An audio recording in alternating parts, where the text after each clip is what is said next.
Williamson County, Tennessee, just a little bit south of Nashville, God's country. That's where people are supposed to believe in God, apple pie, the American flag, the whole thing. But like the Williamson County School Board is like school boards all over the country. Nobody knows anything about who's on there, what they do. You shove your kids off to school. They come home, you just copy their home in one piece and you hope they stay out of your hair. If you don't have kids in school, even though you pay taxes, you just don't want to hear about any school board stuff because you've already been through that headache. That's somebody else's problem. So nobody's paying attention, and while nobody pays attention, you get these crazy ideas about white privilege, teaching it to teachers, forcing teachers to learn it, forcing teachers to agree with it.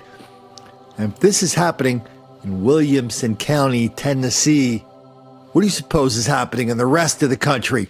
Who work for one of the area's largest school districts are currently going through a training that may surprise you. They are indeed. It had one teacher so upset he contacted the News 4 I-team. Lindsey Bramson is here now with the details. Lindsey? Tom and Tracy, we started digging into this after a teacher with the Williamson County School District contacted us saying he was required to watch videos about white privilege. So take a look. This is the training video I'm talking about. It has several different elements, one of them being the topic of privilege, specifically how it affects different races. Several employees are talking throughout the 26-minute long video, sharing their perspectives.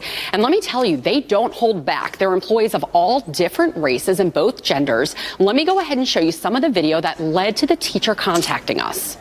White men have an advantage over women and over different minority groups because, they've been in power for so long. I didn't even realize that how many privileges I actually had. I've been ignoring how much privilege I do have. I think that I've enjoyed a lot of privilege that I didn't have to ask for.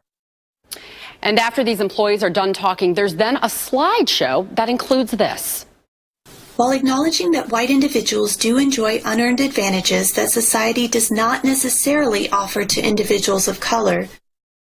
And at the very end of the video, employees are asked to get in a couple different groups and have a 10-minute discussion. Now take a look. This is one of the questions they're asked to discuss. Number 2 right here that says, what actions can teachers take to work against systems and structures that promote the dominance of white cultural norms? District officials declined our request for an on-camera interview, but did send us this statement saying, in part, privilege exists in a variety of forms. We've done a lot of stories about this.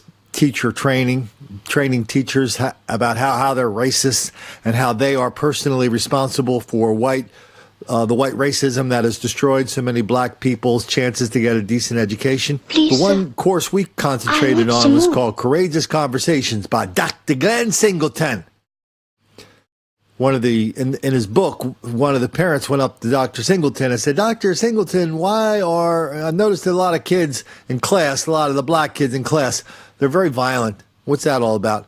He goes, that's the wrong question. The real question is, why have white people been so violent to black people for the last 400 years? So if you're a teacher in this class and you don't buy into the hive mind that everyone white is a racist and the relentless white racism, relentless black victimization, if you don't buy into that, you won't get your contract renewed. You'll get fired.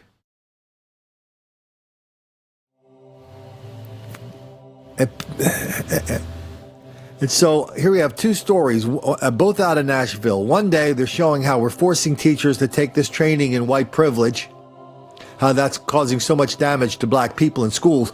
And the other story, another station, we have a group of teachers getting together saying, our schools are out of control. We just did that. Look it up. We just did that story here yesterday.